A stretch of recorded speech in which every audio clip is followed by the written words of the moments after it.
Hello, and welcome to Back Through the Lens, where two film school friends talk about movies through the haze of nostalgia. The good, the bad, and the ones that aren't quite how we remember them. I'm your host, Rachel, and with me is my co-host, Joe. Today's movie is The First Wives Club.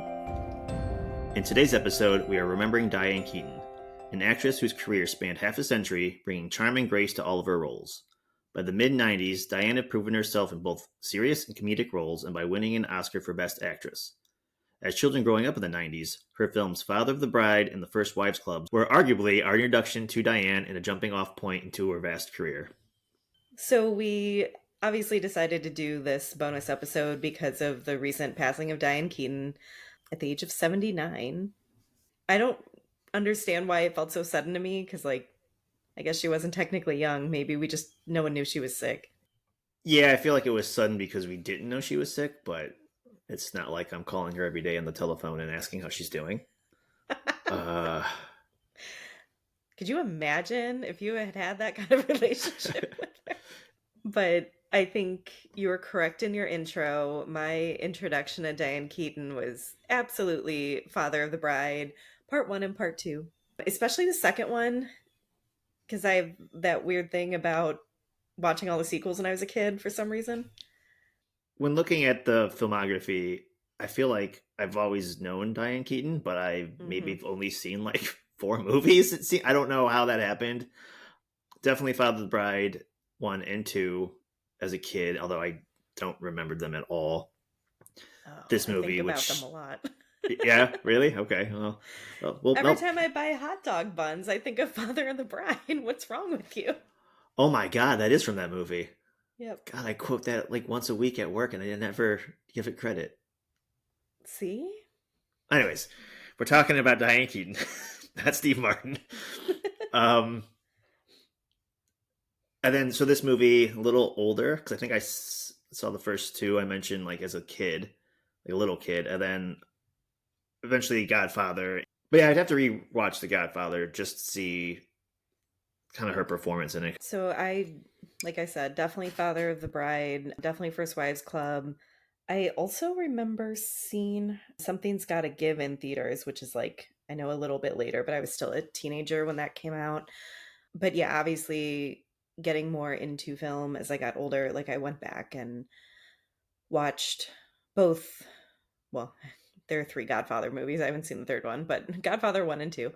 Annie Hall, Reds. I really like Reds. I feel like that's a deeper cut. Not many people have seen that. I have not. There's a really great scene of her and Warren Beatty running across a field toward each other.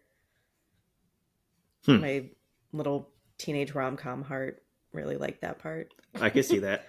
I don't know if I haven't seen Something's Gotta Give because it looks familiar, but I might be confusing it with, oh God, the other Jack Nicholson comedy with Helen Hunt. Yes, I feel like they're I do very that all similar. the time in my head. Yeah. What's the title there? What? God, and it's similar too. As Good as It Gets. It's similar, I would argue, in my head at least. As good as it gets, Something's Gotta Give. I mean, they're both phrases. They are phrases, and the phrases starring Jack Nicholson. Phrases starring Jack Nicholson. That's all I got this morning, man.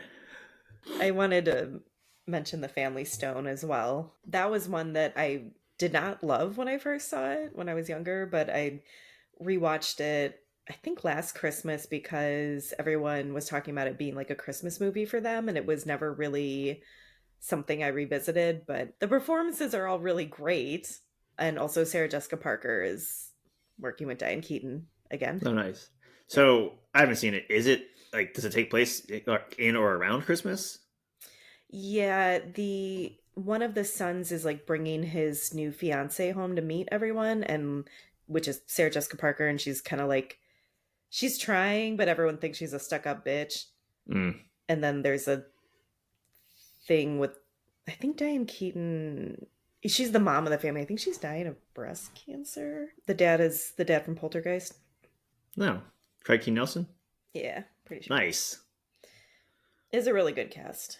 I feel like I vaguely remember seeing that trailer. Or at least the way you're painting it sounds familiar, so It was also when Sarah Jessica Parker was like really big because of Sex in the City. Mm-hmm. Claire Danes, Rachel McAdams, Craig T. Nelson, Luke Wilson. Watch it sometime. Maybe this Yeah. Christmas. Yeah. I feel like that's gonna be a lot of streams this Christmas. Oh, for sure. Yeah. And everyone was already saying like it's going to hit so much harder like watching it now that she's gone. Yeah. But okay, today we are here to talk about The First Wives Club, which we picked because, as we said, this was more so our introduction to Diane Keaton. Remind me why we picked this over Father of the Bride, though?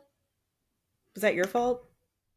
What was like a joint fault, I think. It was between, I think, this and one of the Father of the Brides, but I think part of my leaning towards this was I think I remember this one a little bit more because I was a little older. But then also there is a couple of past podcast episode movie connections Oh, of course, that we yeah. realized, and we're like, hey, let's just keep the through line going. Right, of course. How could I forget the Bette Midler and Sarah Jessica Parker in a movie again together? Yeah, well, and I don't want to spoil it, but also the dad from Clueless. This is like his third or fourth movie in our podcast. Oh, yeah. It's a good point. He just keeps showing up, man. Just keep showing up, yeah. All right. So today we are talking about The First Wives Club, directed by Hugh Wilson, released September 20th, 1996, rated PG, based on the book The First Wives Club by Olivia Goldsmith. When three college friends reconnect, they all realize that the biggest thing they have in common is that their husbands are leaving them for another, younger woman.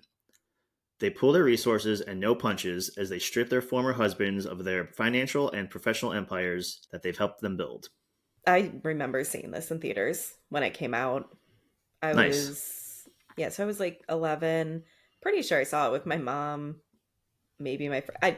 There was like a string of, maybe rom-com isn't the right way to describe it, but it felt like a similar vein, like comedies like this, even like Meg Ryan comedies that were maybe more not as geared toward teens, like shooting for a slightly older audience, but it was still the kind of stuff we would go see too.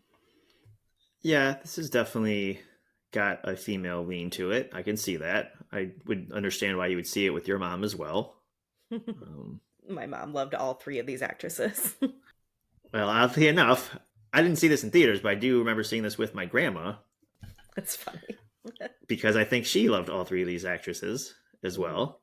And I think, and I could be wrong on this because we saw a lot of movies at grandma's house, but it could be one of the times I stayed over just by myself on a weekend, and lack of a better term, it was her pick to watch a movie. And That's perfect. I mean, because we've watched stuff that I wanted to see, then we'd watch a movie the next night that she wanted to see, and we just watch movies together. Mm-hmm. And I definitely wouldn't have picked this at 11, 12, or however old I was when it was able to be rented.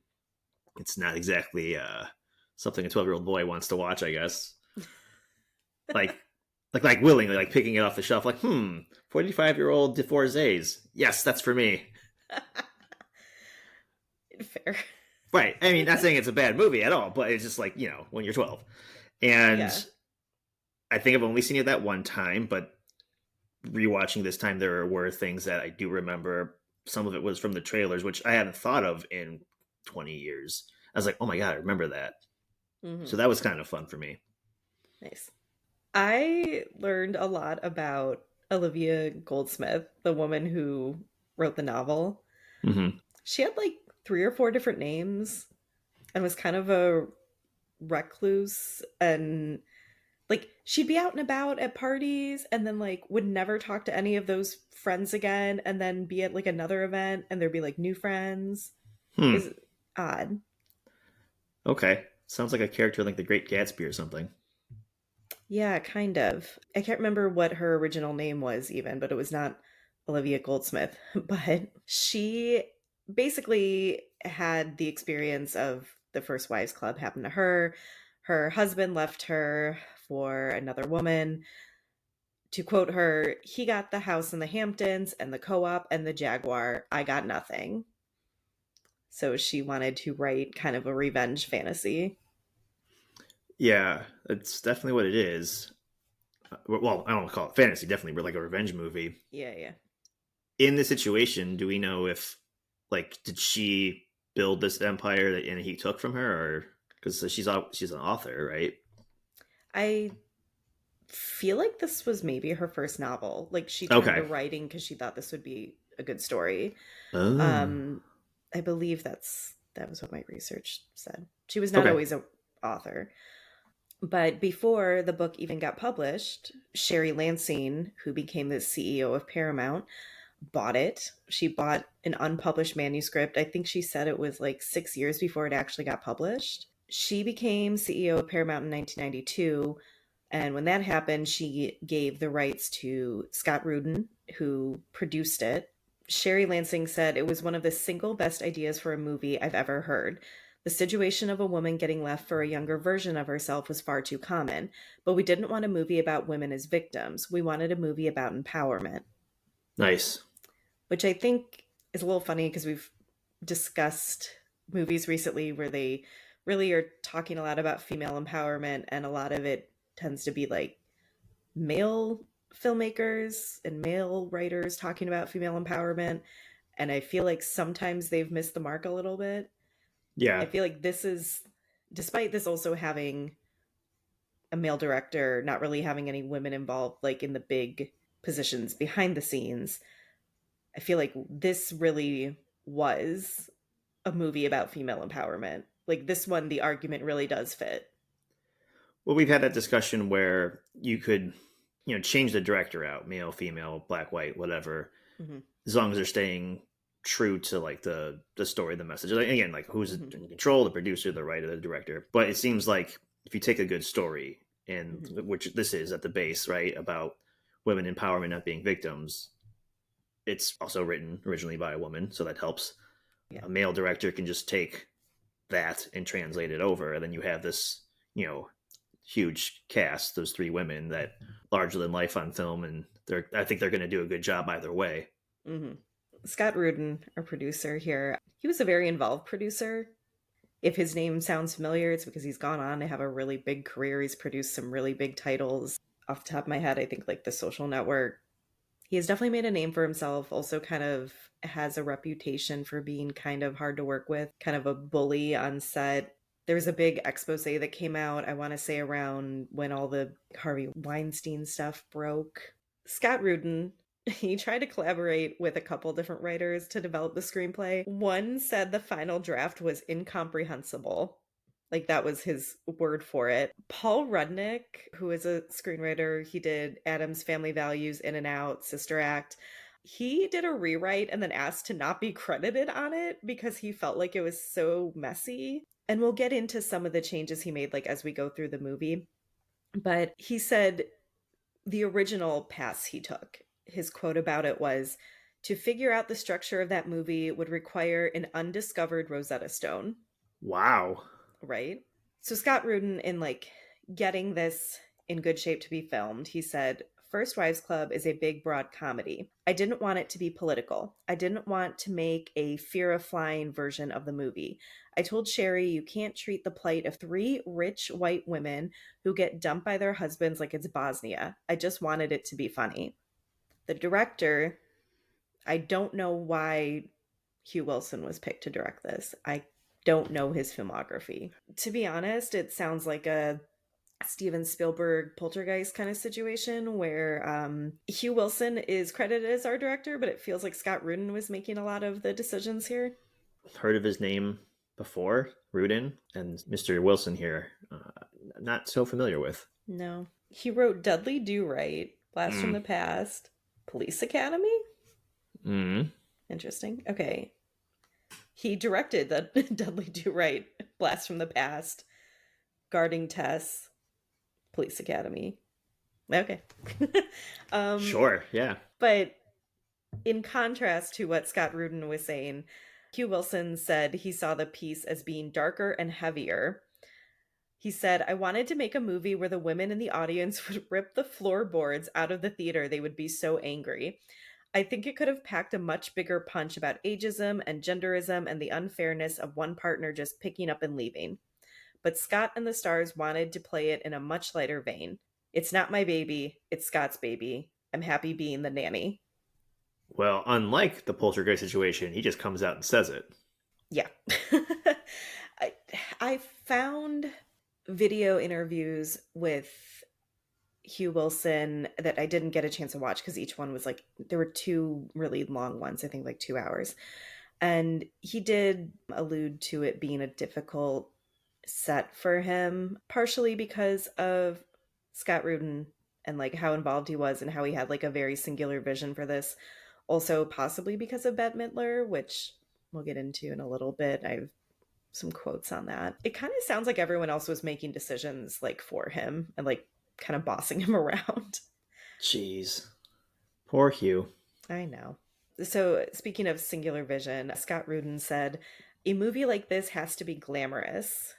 I wanted it to look like a shiny wrapped candy.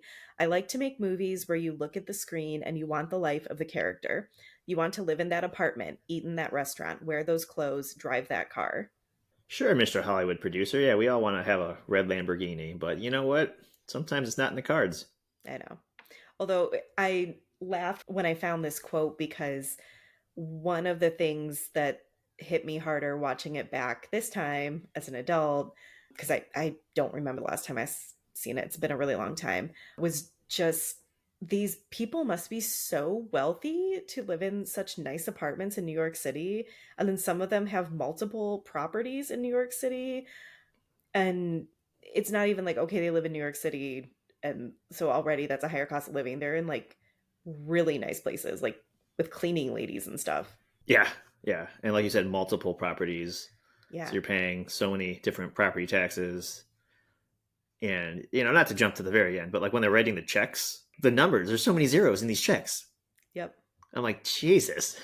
Yeah. It's like unrealistic. Yeah. And, I know this was a little while ago. Cost of living was lower, but it was still New York City. Mm-hmm. And these women all looked like, they were living in Upper East Side, Upper West Side. I don't know. Yeah. The nicer neighborhoods. Yes, of course. We'll put it that way. So these opening credits, we have a cartoon, it kind of varies like cartoon women with like the speech bubbles and kind of stuff. I felt like it was a cross between Mad Men and Clueless. I could see that, yeah. Especially the song that's playing. Something about like men will always be men. Yeah. Kind of get the digs in early, which is good. Mm-hmm. It was very fun. The way you're describing it, I liked it. I like the artwork style. It was very like almost 1920s newspaper comic strip. They were kind of looking like the actresses, but also kind of very generically weren't. Yeah, I get that. So we have a quick like flashback to college, 1969, where we meet our three main characters, but there's a fourth who gives them all pearl necklaces, I believe, and they all talk about staying in touch. And they did a really amazing job casting these actresses. Like young. Yeah, the younger versions. Yeah. Oh, yeah. Like the one girl absolutely looked like a young Bette Midler, like shockingly so. It was not just the way they look, but they obviously probably practice working with the other actresses, but just their speech patterns, the characteristics of them kind of you see right away. Bette Midler's character poking at everyone with the jokes, the slight vanity of why can't I remember these characters' names all of a sudden? Just watch. The slight vanity of Elise. Yes, yeah. I want to call them by their actresses' names. I don't know why. I know. Same. The like kind of mother den of Annie. Like you'd see it like right away. And this whole sequence too aesthetically looks very well done, like late 60s, early 70s. Not just the set dressings, but how they shot it. It looks softer, lighter, like the film looks older. I thought it was pretty cool. Yeah. We cut pretty quickly to Cynthia, who is the fourth that we don't see much of, played by Stockard Channing, who I completely forgot was in this. I completely forgot who that was. I looked her up. I go, oh, okay. I think Rizzo popped up first from Grease. I was like, oh, okay. But We obviously see that something is wrong with Cynthia, but I don't know if we know yet that her husband has left her for a younger woman. But she basically decides to end her life. We don't see too much of her before this. We just know that she's in a bad spot, like emotionally. And then we meet the rest of the women one by one as they're like hearing the news of her death. So we start with Annie, who is played by Diane Keaton, but we open on her having this conversation with her daughter about her daughter being a lesbian, which apparently this is like her coming out moment to her mom. And then she's like, by the way, I want to tell dad on Father's Day or Christmas morning.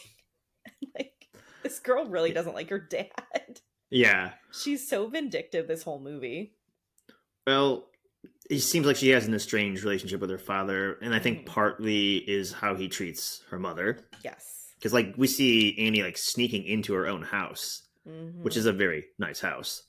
And her daughter catches her. She's like, oh, you were with him. And the him is her husband. They're just kind of separated. Right.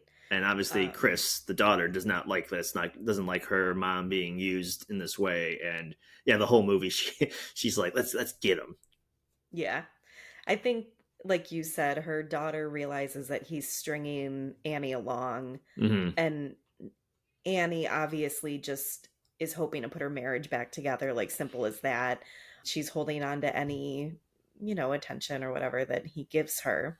Goldie Hawn apparently tried to convince Sally Field to play Annie. She turned it down because she said Goldie really wanted me to do it. Maybe it would have been fun, but they were all so musical and I'm not, and the movie wouldn't have been the same. Okay. I mean, Does that mean she turned it down because of the one big scene where they all sing? I'm guessing. I feel like they could have faked that. Yeah. I could see her in this role, though. Oh, sure. Yeah, absolutely. Diane Keaton was eventually cast because she had worked with Scott Rudin on Marvin's Room, which, that's like Leonardo DiCaprio, right? I could not tell you. I have not seen that one either. Completely forgot the movie existed. We meet Elise, played by Goldie Hawn. Our opening scene of her is her begging a man to do it to her now. And I literally remember this from the trailer. Yeah, yeah. And I think in the trailer, too, they have the reveal and some of Rob Reiner's, like, punchlines, I think. Yeah, Rob Reiner is the man she's talking to, and he's her plastic surgeon. Yeah. And he's against whatever she's asking because he's like, oh, you look great. Also, you have a lot of work done. And the one line that sticks out is, if I lift your face anymore, you can blink your lips. This is when we learn that she's supposed to be 45. And I guess all I could think of is, that is 5 years away from me, and she's already had so much work done. I've never had a needle near my face, and I'm okay with that. I guess, not to say that is a good or bad thing, but you're also not like in, dare I say, aging. I don't mean that way, but in this world, this is what's happening. She's an aging actress that wants to maintain a certain look to have certain roles. Of course, yeah. It was really funny to me, just in this age of, obviously, like, Botox is very available. People, like, lip filler is really popular. People talk about it on reality shows all the time, like whatever they're injecting into their faces. And, so much so that there's sort of like a look that some women have, especially, I guess I'm thinking of like a Real Housewives, kind of like the exaggerated lips and the really, what they kind of like hollow out their cheeks and like do the high cheekbones. I feel like you know what I'm talking about. Yes. But it's so funny to me that, like, in this age of that being so accessible and so popular, that I guess I kind of forgot, like, rich people could still get lip injections and stuff like that years ago, decades ago. Yeah. And it feels like a newer thing. Yeah, I think it's more of a accessible thing for us normal people and not just actresses and rich people. 30 years later, and people are doing it, but more people are doing it because it's becoming easier to afford, I guess. Yeah. Anyway, Scott Rudin originally wanted Jessica Lange for Elise, but he said that the character was rewritten to be more glamorous And so then he ended up feeling like Goldie Hawn was a better fit. I'm not really sure why his original choice wouldn't have worked too, Yeah, I don't know. but anyway, in the original script, Elise had a lover. It was played by Jon Stewart. All his scenes got cut, and we'll get into it a little later. The original cut of this movie was like 3 hours long. Oh, Yeah. So that I, ended up being like an easy aspect for them to decide to trim. I mean, that's double the movie. Right? Yeah. They legit cut half the movie. It was all Jon Stewart. I mean, he must have been in a lot of movie then. I mean, come on. Yep. I I struggle to imagine Jon Stewart in this movie. I would like to see some of his deleted scenes. Yeah, I'm kind of curious. I feel like he would give me the vibe as the interior decorator does, Balky from Yes. Perfect Strangers. Like, kind of that he's there, he's serious, but he's still like on the comedic side of being serious. Right. He's kind of there, but to help push the jokes along. Yeah. I was imagining the same thing when I read this. Brenda, played by Bette Midler, arguably the least nice apartment, but still like a very nice roomy apartment in New York City, Mm-hmm. right? Yeah. Yeah. We see her telling her son that his bar mitzvah is the only thing his father's willing to pay for. So we see they're already separated. Yeah. And obviously the struggle here is money. Struggle seems more about like an argument versus having it. Like, who gets it? I can't remember if Elise mentions in her first scene that her husband's left her too. It's okay. She does, actually. She's telling Rob Reiner. Okay. That's like Okay. part of the kind of plea to get work done because the woman Mm, is younger. of course. Okay. Bette Midler originally wanted to play Elise. The quote you have here, I can see like why you would want to, like dressing up in those clothes or whatnot. It sounds pretty cool, but I feel like she could pull it off acting wise. I just don't Mm, know how. I just don't see the aesthetics. Like, it just makes sense for Goldie Hawn. It fits better. And then like my note is like, who's going to play the loving, adoring Jewish mother? right. Yeah. So the quote is from Bette Midler. Of course, I wanted to play Goldie's part. Dressing up in all those biker chick clothes and strutting around in high heels. Are you kidding? Which also kind of makes it sound like, was she actually going for that part, or was it just like, yeah, of course that would have been a fun role to play, you know? I think a little bit of column A and B. And like you said, her character, Brenda, is portrayed as like frumpy. Her husband makes a lot of comments about how she's put weight on, which I do not love. But I know that they had put, I don't want to say a fat suit on her because she's not like that big, but they had made her look bigger for the movie. We'll say it that way. I think it was in Um, the wardrobe. And yeah, like, that too. I don't know, they made these comments. I was like, okay, well, she's 45, so she's not like a tiny size teenager. Hmm. We all get bigger no matter what, Hmm. unless you can afford not to. But I like they kept making these comments. I was like, the comments are the what make me think that she's bigger because she doesn't look big even with this bulking of her costuming. I'm like, Hmm. if they're not telling me that she's quote unquote put on weight, I'm not seeing it. Right, yeah. Well, and I also think it's kind of the Hollywood thing where it's like a normal sized woman anywhere else. That's fair. And she's standing next to like Goldie Hawn, who's wearing 1996 version of skinny jeans. And then Yeah, especially when you compare her to Sarah Jessica Parker's character who her husband left her for. I did like when they show up at the funeral, Cynthia's funeral. This is where they all kind of reunite, like see each other again. Elise is talking to Maggie Smith's character, who's just, she's a friend, but she's like, I feel like she's old money, old New York kind of a thing. She's older than them. I completely forgot Maggie Smith was in this as well. yeah. I saw her. I was like, oh, sweet. Obviously, she has been in a ton of things, but I was a big Downton Abbey fan, like while that Mm. was airing. So I always think of her as the Dowager. But I cannot see her and not think of Hook as older oh Wendy. yeah, hmm, That's like, and she's in like 15 Harry Potter movies, but like it's Hook. yeah. See, for me, it's Downton Abbey now, but yes, I think before that it would have been Hook. Absolutely. It's weird because I thought as a kid, I thought Maggie Smith was a much older lady, and I think they put extra makeup on her for Hook to be, For Hook. but like she's looked like that since then. Like she's like aged into what she looked like in Hook, and like she still looks awesome. She didn't have any needles in her face either, but she's just working it. Yep. But I thought this was so funny that she says to Elise, "What a tragedy." And Elise says, "Yeah, Cynthia." And she says, "And your lips." Yes.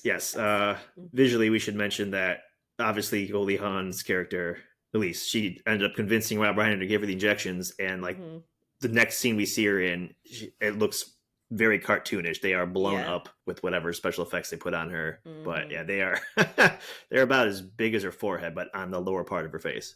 Yeah. And she's going to a funeral looking like this. Yeah. So yeah, we obviously can tell at the funeral that they've all lost touch. They're all kind of like looking around to see what the other ones look like and all that. And I think Elise like doesn't even remember them. I think she thinks they're like fans or something saying hi to her. I did not realize at first the level of celebrity her character had, like that she had won an Oscar and all this stuff. I didn't realize she was like that famous of an actress. But Cynthia's ex-husband shows up at the funeral with Heather Locklear. So if we did not already realize he had left her for a younger woman, we definitely know that now. And one of the women says he was made wealthy by his first wife's connections and made happy by his new younger wife. Ouch. Yep. Is Heather Locklear playing a role, or is she Heather Locklear? I don't know. I don't know if she was even really like credited. Okay. I don't think she's supposed to be like herself. I'm only asking that because I also forgot Elise is this. I didn't know any of their like roles in life in this movie because I've only seen it once. Obviously, she is the famous one. She's got the movie star money and looks and stuff like that. But yeah, we find out later she has an Oscar, and so she's big time, big time. Mm-hmm. So in this scene, I'm thinking, well, he went for a younger version of his wife, like Heather Locklear playing herself, who is also a very famous blonde actress. Mm-hmm. Or is it just coincidence? I mean, it might have been like that's why they cast her. But yeah, so I don't know, somehow they all realize who the other one is, and the three of them go to lunch and reminisce. I like the argument to go to lunch. I think Annie, it's like, oh, why should we get lunch? And Brenda's like, because we got to eat. Yep. Like, yeah, that's a good enough reason, I suppose. Yeah, why not? I did like that Annie is the only one that like doesn't order alcohol. Maybe that changes late as they go through. We can see they've been there a long time. They like close out the restaurant, it looks like. Yeah. Annie is definitely, out of the three, the more conservative. Oh, yeah. This scene at lunch, like having them together for the first time on camera, I know that Elise obviously have had work done. We've commented on it. The movie's commented on it. But the other two, like, they don't look all the same age to me. I don't know what. I think it's that argument we had with Happy Gilmore where they put this young actress in this like odd suit jacket thing, and her haircut, specifically her haircut, made her look much older than she was. Because I was thinking like that Annie was 5 years older at least than Brenda, who could be the same age as Elise, but with the work, they all looked like different ages to me. And it was like bothering me for a second. I think it's just how they're trying to present the characters. I think Annie especially, I realized her wardrobe is very like Diane Keaton's regular wardrobe, kind of the Annie Hall fashion. I don't know how else to explain it. I think that's maybe part of it. And also her hair, I think, has more gray in it than anyone else's. So that's part of it too. And then, yeah, just the contrast with Elise. But yeah, I agree. They don't necessarily all look the same age. But apparently all of the actresses turned 50 in real life while filming this movie. Nice. I do know that Diane Keaton at least was 50. Okay. Yeah, during the scene I paused it to look up all their birth years, and they are like the same year, if not like 6 months apart. Like so they are the same age. So if they all turn 50, that makes sense. Which is funny because they're turning 50 but playing 45. Not like that's a big stretch, but yeah. I had feelings about these people being supposedly 5 years older than me. Like, I don't even feel like I look like an adult yet. Like, I don't know. Oh, goodness. What do adults look like? Mortgages. I look like an adult now. Right. Well, and it's funny you say that too because I I remember watching this movie specifically, but also other movies like with similar storylines. And I just would always think like, oh my God, being an adult is like awful because you get married and have kids and never talk to your friends again. And then also like you can think you have this settled personal life and apparently then your husband's like, I'm gonna have a midlife crisis now. Bye. Bye.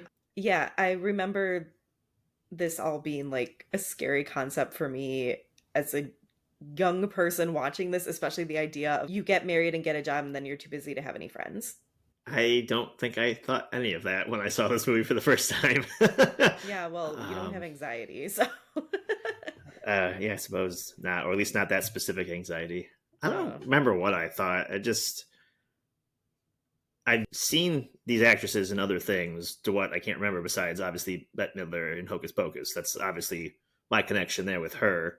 Goldie Hawn, probably Death Becomes Her, and Diane Keaton probably Father of the Bride. So like I recognize these actresses. So that gave me all the attention during this rental with grandma, but like wasn't having these anxieties because I was just like watching the movie to watch it. And then as it goes on later, it's, obviously there's jokes I didn't catch then that I caught now, but just seeing them kind of get back at their husbands and Bette Midler's one-liners are hilarious. There's some like obvious ones that are funny to kids. There's some like smarter ones that were funny to me now. Mm-hmm. Excuse me. That caught enough of my attention as a 12-year-old to keep me interested. Speaking of lines, I think it's so funny when Annie's trying to give them all compliments and like, she's trying to be positive and like say nice things about each of them despite, all of them having troubles in their marriage.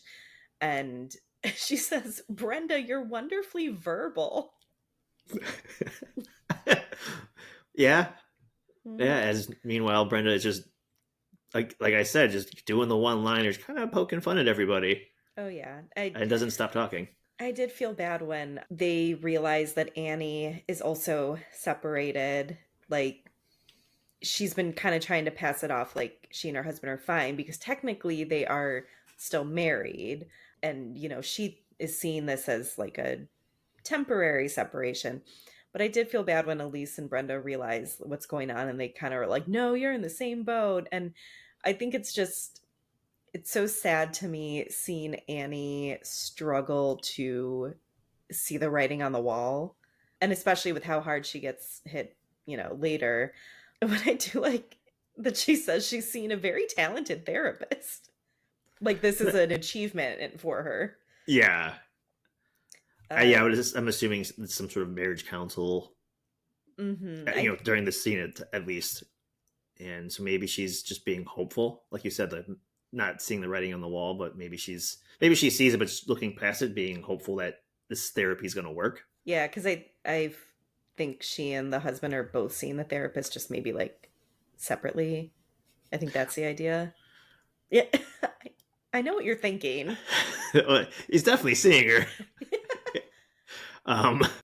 Yeah, I actually but didn't. Annie thinks that he's seeing her as a patient-therapist relationship.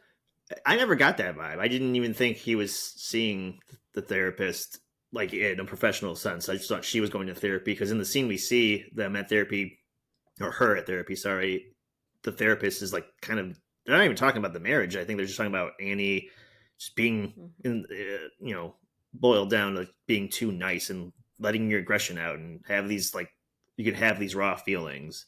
Yeah. We're also like taking a sneak peek at a like session already happening. So who knows what else they're talking about, obviously. Yeah, her therapist throws something at her because she isn't being realistic enough. Mm-hmm. I was like, I wish my therapist would throw things at me sometimes. And they start hitting each other with a foam bat. Yeah. And I do like when the therapist is like, come on, Annie, like, and really encouraging her. And then Annie suddenly, like, really hits her a few times with it. And she's like, oh. You totally let loose. She beat the shit out of you for a second there. Yep. We see that I think it's Elise's ex-husband is played by Victor Garber. Yes. I forever think of him as the dad in Alias. Mm. There's a TV show I watched when I was younger. Remember, I couldn't think of any. I didn't watch TV. I recognize him from, I can't remember the name of the show now, but it was a DC superhero show. He was like a scientist in it. I think I've seen him in other things, but that one, like, I recognize him from that. I just have a note. Brenda's friend is from Perfect Strangers. Bulky, yeah. Yeah, yeah. I don't even remember what his name is in the movie. I have so much to say about this. I think this is a scene where they're walking on the street and Brenda sees this tiny black dress.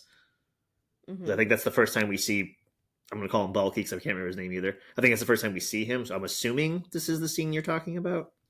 Oh, right, when they go shopping. Yes. Okay, so yes, they're going shopping. It's weird to me that he wasn't talking with his accent from Perfect Strangers. Yeah, I don't want to cut you off, but I 100% agree. Anytime I see this actor in anything he's ever done, it is Balky from Perfect Strangers. Mm-hmm. And then the song, it's playing in my head. I won't even sing it, but it's always in my head right away, the theme. Yep. And continue. Let me look up his name because I feel like we should. You don't want to just call him Balky? Bronson Pinchot? Okay, whatever. Balky. Thank you. So this role was originally played by David Rakoff. He's an actor and a writer. I'm not super familiar with him. He has since passed away. He was fired after one day of filming. An essay collection was released after his death, and there's one of the essays discusses being fired from the First Wives Club, and he doesn't call Olivia Goldsmith by name, but from what I read in a review of the essay collection, it's like a thinly veiled reference to her. She passed away fairly young from complications from having plastic surgery, and which is ironic, right? Mm-hmm. She was getting a facelift, I think. Some places said facelift, some places said a chin tuck, like I assume like the underneath, the double chin thing. He suggested in his writing that she deserved her death from plastic surgery because she was a monster. Ouch. Yeah, but I mean, I guess something happened if he got fired, so. Was she on set? Apparently. She does have a cameo in the movie. I missed it, though, but she is, I want to say maybe at that party scene at the end with all the cameos anyway. Like That checks out.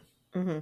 But Balky here said that Bette Midler was very difficult to work with. He said that she was a bitch to the director and that while he was directing, she would be rolling her eyes, pantomiming with her favorite actors, and she made it very difficult. And he, being Hugh Wilson, was at his wit's end. He was actually a very nice man, but she was very unkind to him on that movie. And wow. Yeah, and basically what he was getting at was that the director, because he was so frustrated with how he was being treated, would snap at other people, including him. And Belky had a talk with him where he was like, look, I've been on sets where people have yelled at me. I've decided I'm not going to like take that kind of abuse anymore. So if you don't start speaking to me nicer, like I will just leave. And that was something he felt very firmly about based on this interview I had read with him because of previous experiences. And he was supposed to be like her bestie in this, right? So that's even more awkward. Yeah, I mean, that's the vibe I got in this first scene we see with them together. Mm-hmm. And he's like an interior decorator, and they don't really play up on that. At first, they're just like walking arm in arm down the street, and she had just met up with the college friend, so like they're estranged, obviously. So like she has to have some friend, right? And it does kind of give it that vibe, but then like the rest of the movie, it quickly dissipates. He's just there randomly, and then like they use his skills and to get at the husbands, but it's the only scene where they feel like they're besties, and it's like 2 seconds long. I guess they all kind of have a friend or like a sounding board, because like Annie has her mom, Elise has the Maggie Smith character, and then Brenda has Balky. And they come in handy like later when they're all Yeah. pretending to be other people. I like Uh, when they're on the street shopping and they see the dress and Brenda is making comments about how small it is. mhm. And she says something like, "Who could wear this? A fetus?" Yeah. And And then then, like 2 seconds later, Sarah Jessica Parker is wearing it. yeah. And she keeps calling Sarah Jessica Parker's character like the waist or the pelvis. Yes. And yeah, I did hate that though when, they're having that confrontation and Sarah Jessica Parker's like, why don't you see if they have this in your size? And she makes like, big arms, and I hate it. I forgot that it was so pointed. Like that there was I think honestly I even forgot that the women really interacted with like the younger women. And it Yes. wasn't just about, them fighting with their husbands. Yeah. But yeah, her ex is the dad from Clueless, Hmm. who we see again. He apparently beat out Hector Elizondo for this role. There wasn't much more I found about that. I don't know. He's just everywhere, He is just everywhere. much like Steven Spielberg. Yeah. Wait, was he in this movie too? Was he behind the scenes or? You know what? This might be like the first movie where Steven Spielberg had zero involvement, from what I can tell. I gotta do some more research. I think he's there somewhere. He's Uh, always watching. he's always watched. Probably is, honestly. And this was also like a book that was not bought by Steven Spielberg. Like, what's going on? I guess there's only so many books he can buy and movies he can make or not make in a year. I don't know if he thinks that way. Hey, he's the original hustle and grind, I guess. Yeah, if this podcast has taught me anything, it's how insane Steven Spielberg's work ethic is. Yeah. I don't know how he has a family. Like, they probably never see him. Yeah, but to your point, a little Sanderson sister reunion in this scene, even though they're being very mean to each other. Sisters can be mean. That's true. We cut to Elise talking to this young director about, I think, a script she bought, and she wants to make this a movie. She's looking for a director. And this is the same actor who plays Mickey from Scream 2. Timothy Oliphant, that's his name, Yes, right? yes. I Yeah. believe I read that this was his screen debut. Nice. Yeah, and poor Elise, like, slowly realizing that they're discussing her playing the mother role, not like the star of the movie. Find out later that the star role is going to be played by like the woman her husband left her for, which Of is course. insane. I was gonna say, it's funny too how Brett, this young director, is describing the mother and how like I guess in the script she's like a mean character, and he's like talking about these lighting techniques and like making her look like a monster and seeing Yeah. all her wrinkles, and she's like, "Oh no, no, no, no!" Yeah, he was like really hamming that up. I couldn't help thinking of Carrie. Like, he was just, to me, he was making her sound like the mother character from Carrie. And then also, it's so funny because you always have that like trope or whatever of actresses, what do they call, like, uglying themselves up, so to speak, to like win an Oscar or whatever. But I guess Elise already has an Oscar, so we're not thinking along these lines. No. We see her later at a bar talking to the bartender, and it's Gil from Frasier. Didn't watch a lot of Frasier. My brother and I really liked Frasier. But I knew this guy looked familiar, and I was like, he looks familiar, and I remember him being really annoying. And then I was like, oh, he's from Frasier. Okay, and we also find out that Annie's estranged husband is the dad from Seventh Heaven.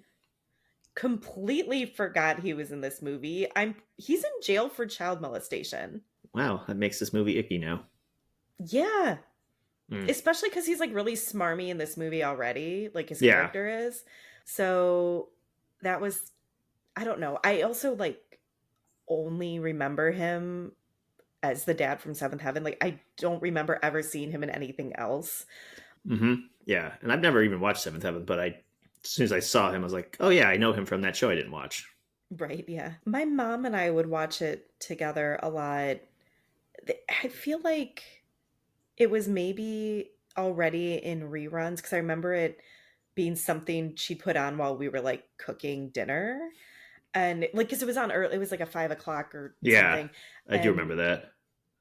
for us, it wasn't like we actually liked it and thought it was so touching. It was more like, oh my God, this is so stupid. But like, and we just like laugh at it.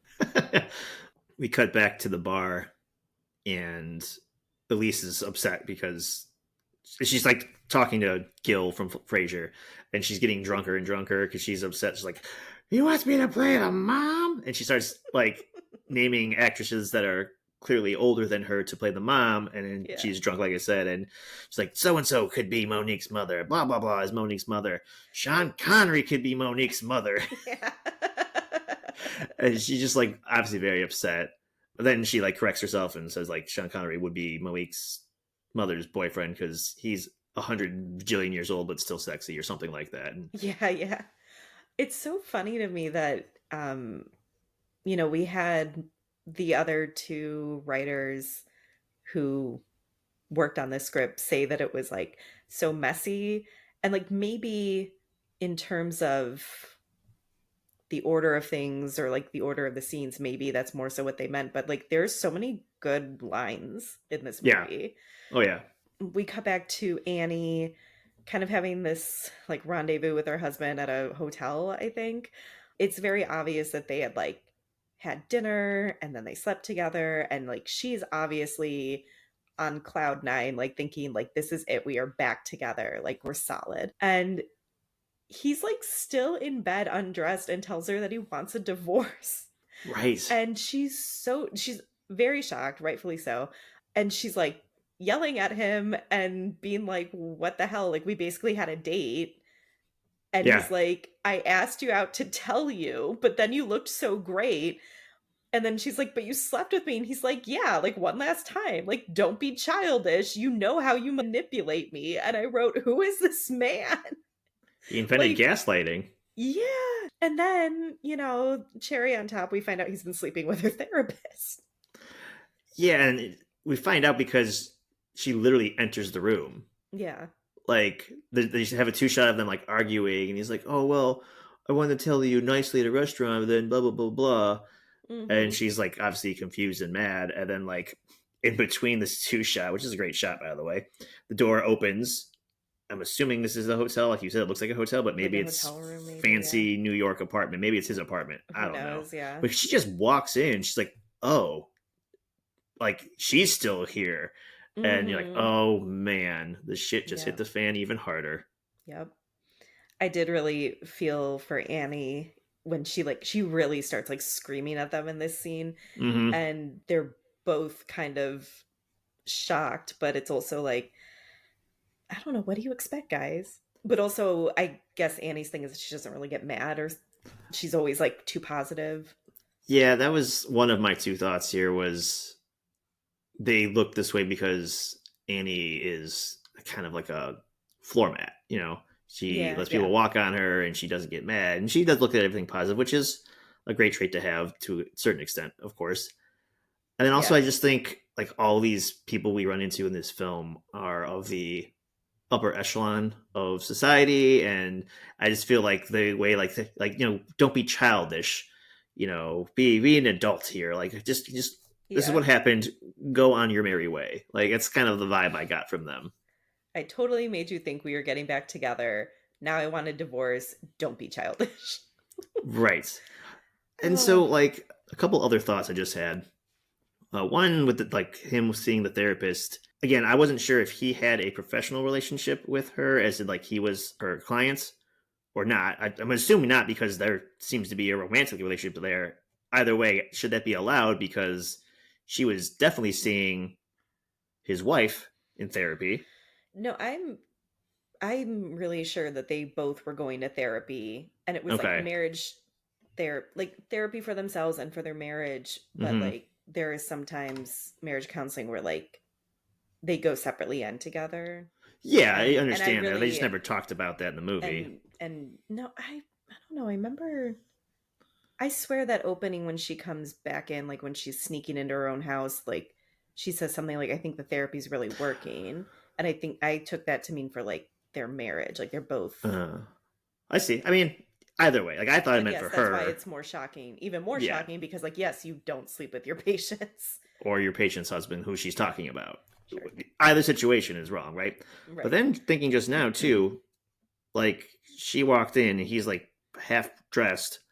So obviously what happened had happened. And if Mm-hmm. he's Like it's leaving obvious, yeah. Annie for the therapist, Mm-hmm. why was not the therapist not mad? Like, oh, you're supposed to be leaving her, not sleeping with her. Oh, that's a good point. Yeah. The Well, fuck? I think I understand now why this guy's daughter hates him so much. Yeah. Well, you know what? They're both not being childish. It just happens. It's okay. Yeah. Let's all be adults here. I can't remember how we get to this scene where the three women are finally like all discussing this. Like, Annie's like coming to terms with it being over. And Elise says, "We help them rise, we can help them fall."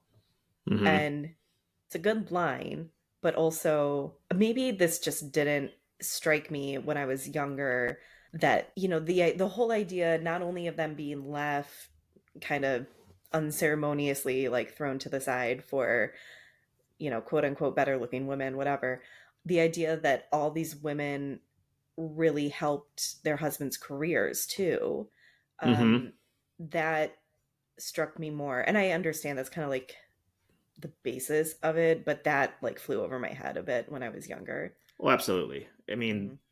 it's clearly there, but I don't know. We're 12. What's a career? What's a job? You know, Hmm. it's the visual of the younger looking version of their ex-wives is just obviously obvious. I don't know how else to say it Yeah. because they're there on screen. There's not something like you have to pick up on. We literally see them and they're all interacting with each other. I did have a note that, they all put their wedding rings in the champagne flute and clink glasses. I made a note that the music sounds like Indiana Jones or something, like they're really going on an Yeah. adventure. Yeah, I thought the same thing. Like all of a sudden, the music like it's dramatically upbeat, and I was Hmm. like, "Oh damn, let's go, girls! Here we go!" Dun, dun, dun, dun, dun, dun, dun. Like, Right. like it's very just adventure esque sounding, and not. Yes, yes. But I thought it It was pretty was, funny too. yeah, it stood out. I have to admit something here.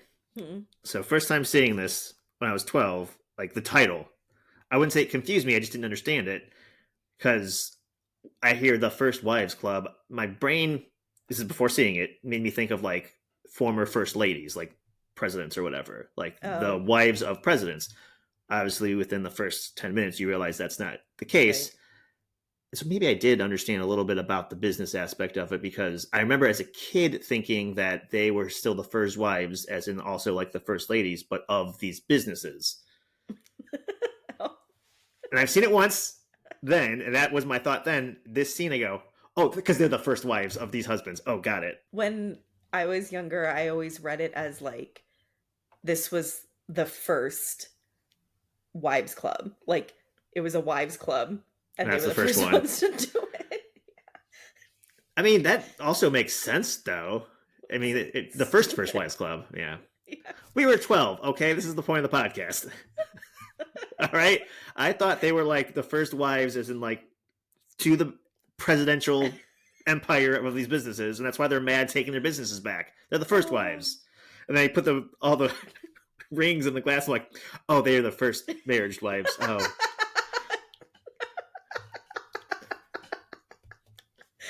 Married wives. I didn't get it at 12. Okay, like it's the second watch, man. At least at least I'm not confused now. It'd be worse if I was confused now. Yeah, it would be. Oh, I just love that you needed like this visual of the wedding rings. It's okay. It's great. Whatever. The first wives club, Rachel. Although it was the first one. Damn. Okay. And then they go visit Annie's daughter at a gay bar. Which there was a fun scene. I thought that was great. I so speaking of Hocus Pocus, we talked about in that movie just like the constant use of like the word virgin to like Hmm. really hammer home about this black candle situation. Hmm. I felt the same with the word lesbian in this movie. Yeah, my only thinking was like maybe it wasn't so common or widely accepted yet because Oh no. they do talk about her daughter being a lesbian a lot. And then like I said, her daughter's like, oh man, I can't wait to like ruin Dad's Christmas and tell him I'm a lesbian. Yeah, Like, but yeah, which is all that is hilarious and great. It's just, I think hmm it's just also like how they're saying it, like in Hope hmm Spoke is like the Virgin did it.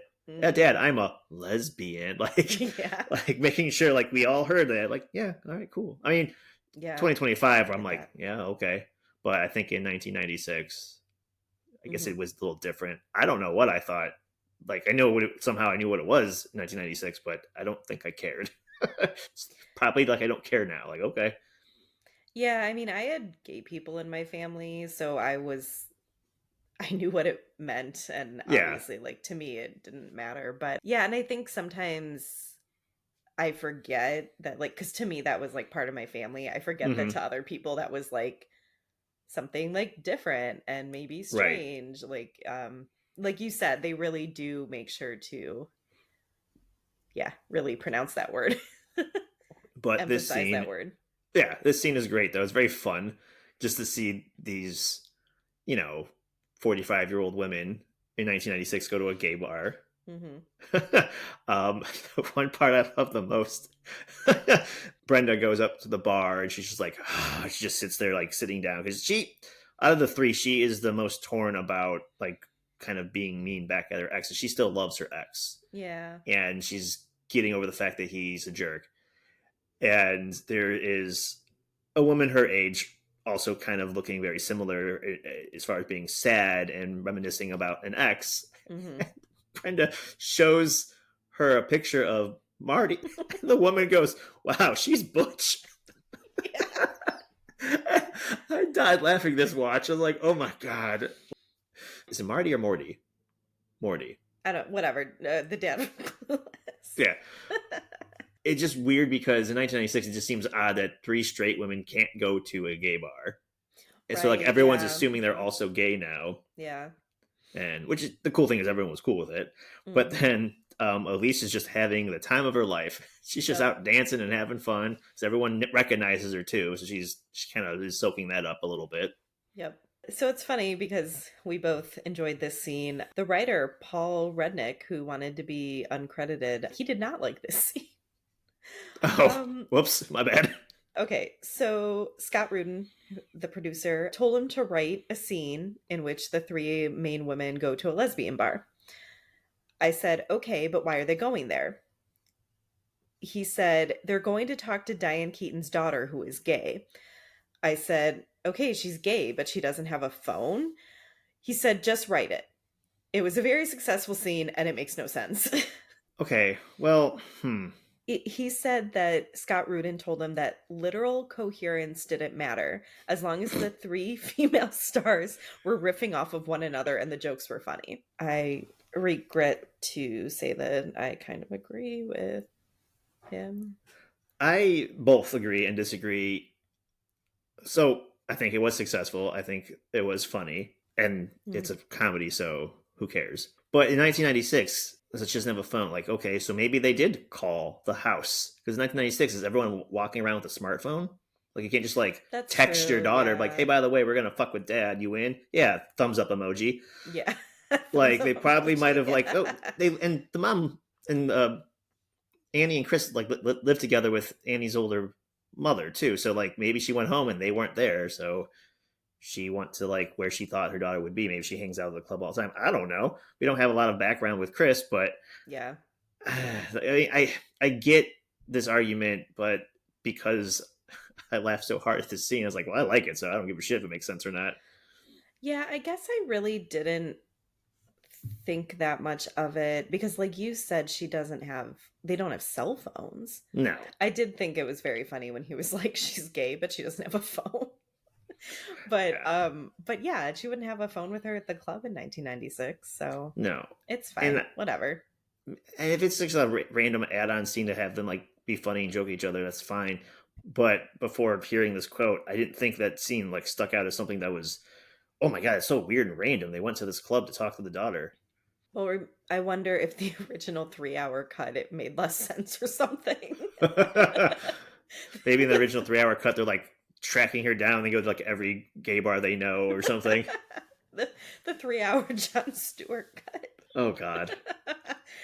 Oh man. So we get into this issue where Elisa's ex-husband wants her to sell all their common belongings, their common property, and then like split the money. Mm-hmm. And because she is like rich and famous, he thinks this is going to be a huge payday for him, obviously. I guess what the three of them realize they can do is start taking literally everything. Like his job was apparently producing her movies, and she got Right. him that job originally. Right. So she just like comes into his office and takes everything and takes, she's taking his desk while he's sitting at it. And I do like when she says, "It's the 90s, Bill, downsize." That was pretty And good. very funny too to think about, like, was that a thing in the 90s? I feel like minimalism had such a moment, recently. Or maybe people realized they like had too much from the 80s. Possibly. I cannot tell you I remember upsizing or downsizing. I just kind um of regular sized, I guess. I don't know, we were kids. I feel like I had no concept. Exactly, yeah. Brenda's son does in fact have his bar mitzvah. Mm-hmm. Hmm. And of course, he brings his new girlfriend. Yeah. And Brenda's obviously upset and she's like crying. He's like, oh my God, he brought her. And Annie's like, what, as a gift? Yeah, that was good. And then like afterwards, like outside the synagogue, like literally on the steps of it, and her uncle is like talking about putting a hit on him. I thought that Yeah. was like, oh, all of a sudden we're gangsters. This is kind of cool. Yeah, I had that thought too.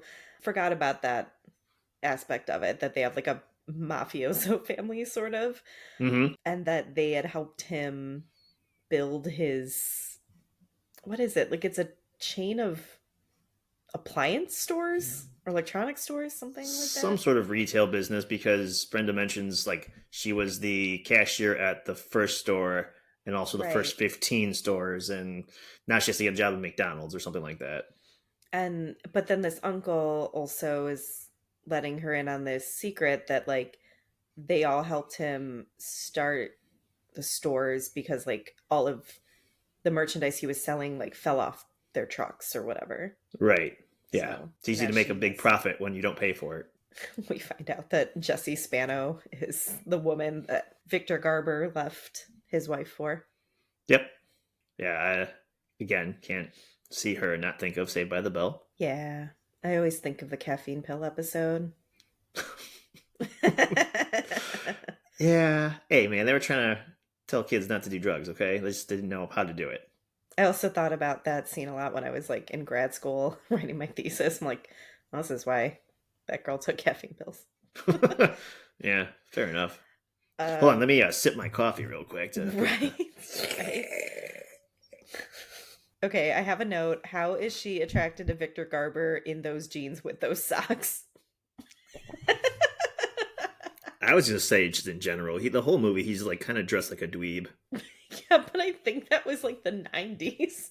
But yes, Oh, definitely dressed like a dweeb. I also think it's so funny that unlike Sarah Jessica Parker's character, Elizabeth Berkley, that's her real name, right? Her yeah, character is like so excited to meet her boyfriend's ex-wife. right. Well, I Yeah. mean, she's a young actress, and obviously we talked about Elise being a very famous actress who won an Oscar, and so she's going to be. So not only gets to meet someone she probably looks up to, but possibly Hmm. working with her. Yeah. But then also, yeah, she's clearly not reading the room, Right. which just makes it funny. Right. This is also when, Elise offers some, I don't know, piece of property she's not using to be their office, which again, now that we're talking about this and she's like an Oscar winning actress, like it makes a little more sense. But also it's like, oh my God, these people are rich. When they find the Oscar in like her pile of stuff and Brenda says, oh, what does it say? I beat Meryl. I always think of Jennifer Lawrence said that when she won the Oscar, and I feel like no one got the joke. I beat Meryl. Yeah. I mean, that's if you're gonna win, if you're gonna beat Meryl Streep, like I mean, that's it's like an extra Oscar on top of an Oscar. Right. That's true. Somehow, I don't know how that works, but and then in this like building, they start to clean up. There's like all this exercise equipment, and she's like on a stairmaster. She's like, all my good ideas come from when I'm working out. And Brenda's like referring to her on the stairmaster. She's like, you climb and you climb and you climb. Where do you go? You get nowhere. Yeah. So I don't fully understand how this works, but they get the, very rich, well-known Maggie Smith character to invite Sarah Jessica Parker to a lunch at her nice apartment. But this is basically a setup for her to convince Sarah Jessica Parker to invite Brenda's friend over, posing as an interior designer, or maybe he is an interior designer. I really don't know. I felt like Um, he really was because when she like name dropped him, she yeah, seemed to get that's excited. true.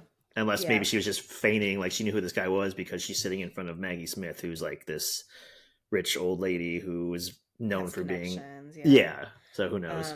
But it's so that Brenda can get into his place and find the paperwork proving that her family helped him start up the stores. Hmm. The way that Sarah Jessica Parker answers the door and says hello when he shows up at their apartment, I just saw a total mix of like Carrie Bradshaw and Sarah from Hocus Pocus, like all at once. It's like it reminded me of how Carrie Bradshaw would say hello to shoes. If you've ever watched Sex in the City, I'm sure So you understand what I'm getting at. I've not.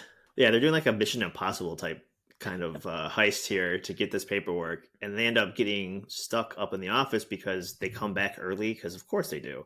Yeah. And like Annie's freaking out; she doesn't want to get caught. And they all have like rolled up the evidence piece of paper. They just Hmm. start beating the shit out of Annie with all these files. I don't know why I thought that was so funny because I'm like, it's supposed to be being quiet, and it's clearly making more noise. First of Yeah. all, just beat the shit out of her, like shut up, shut up, shut up.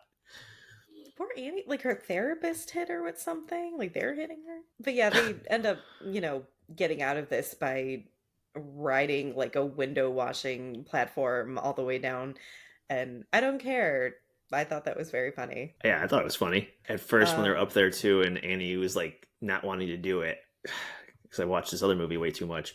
But like, I couldn't help think of Thomas Anderson in The Matrix not wanting to like escape that way. You rather get caught, and Annie's like, "No, we can just go back down. It's fine." It's like, yep. what's with all these like means of escaping via like climb up to the tallest part of the building and then Hmm. scaffold down?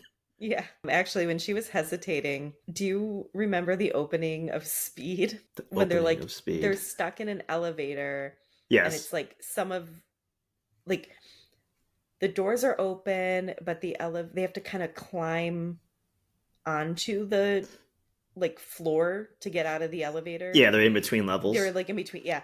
And there's one lady that like hesitates because she's scared that the elevator is gonna like start up as she's trying to get out of it, and she like hesitates so long that it almost does take her with it. But I don't know why that popped in my head. I haven't seen Speed in a really long time. Apparently, that elevator scene Hmm. has a hold on me. Yeah, I forgot until you mentioned, but yeah, I can see it now in my head. Yeah.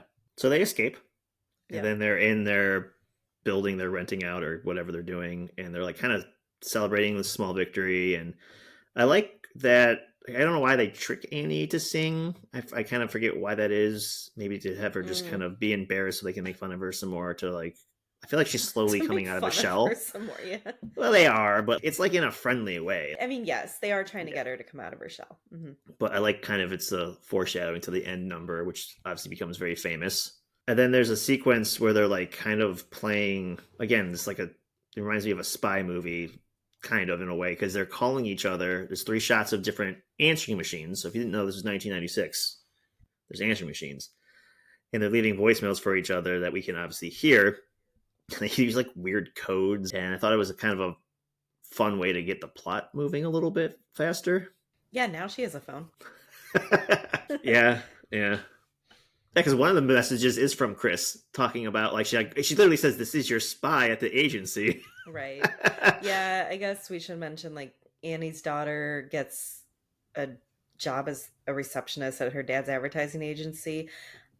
I was thinking too, I don't know if Annie actually helped him start the agency, but she ends up buying a big enough share to be like a decision maker I don't. because what they auction off Elisa's stuff and her ex-husband's stuff at Christie's Yeah, and give Annie the money to like be on the board of her ex-husband's company. I had a note that it's so much easier to get back at your exes when you have the type of stuff that can be auctioned at Christie's. yeah. I mean, The money definitely helps.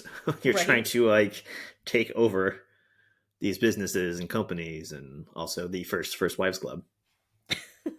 I did really like Brenda's incognito bidding on things, and then Elise is just Elise bidding on things. But I really like the bidding war where Balky and Maggie Smith are egging on Sarah Jessica Parker and like trying to convince her that she needs all these things.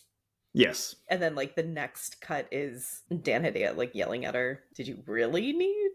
She spent like hundreds of thousands of dollars. lots of money on weird stuff, and one of them was a Ferrari, Lamborghini, I think. Doesn't matter. A very nice, fancy car. Mhm. And she's like, well, I bought it for you. It's a gift. You bought it for me with my money. I bought my own gift.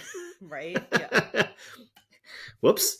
Somewhere in here, Brenda finds out through her son that her ex is engaged to Sarah Hmm. Jessica Parker, and I felt so Yeah. bad for her because, like you said, she's struggling to get over him. Yeah, I don't know like how she would have thought that was going to happen with him dating this younger girl. I guess maybe surprised that they're already engaged. I don't know how long that relationship has been going on, but it's like the final nail right there is this engagement. Like it's real. Mm, We're not going to yeah. be getting back together.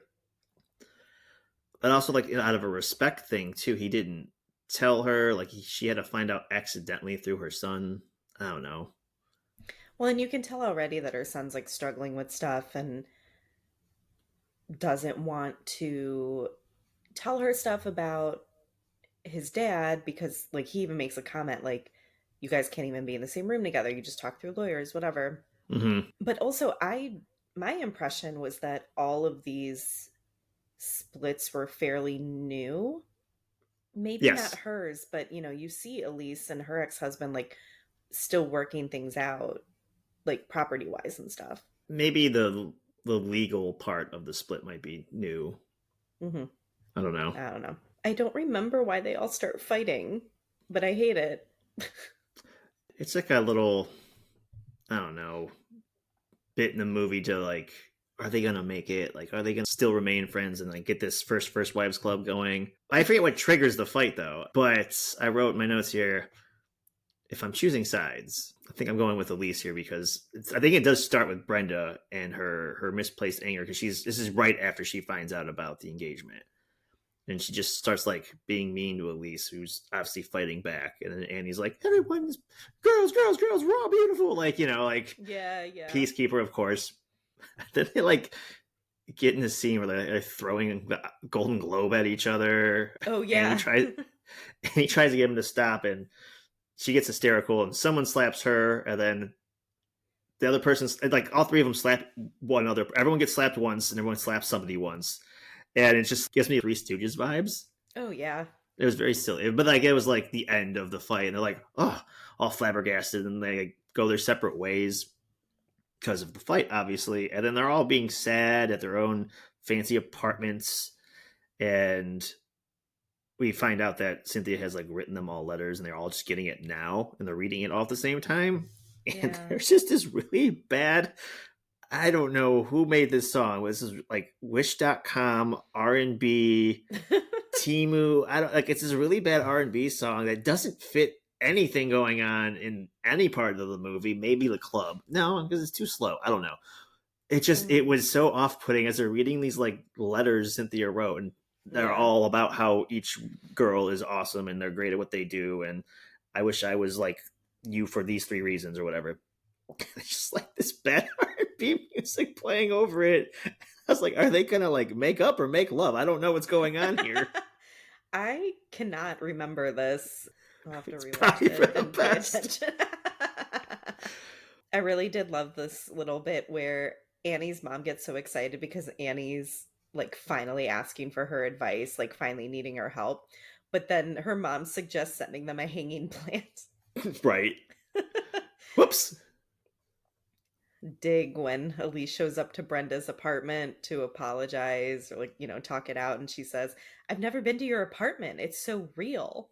Was it a dig like intentionally, or is she also just like, oh wow, like it's not this stupid giant big thing that I have. It looks like a real person's I house.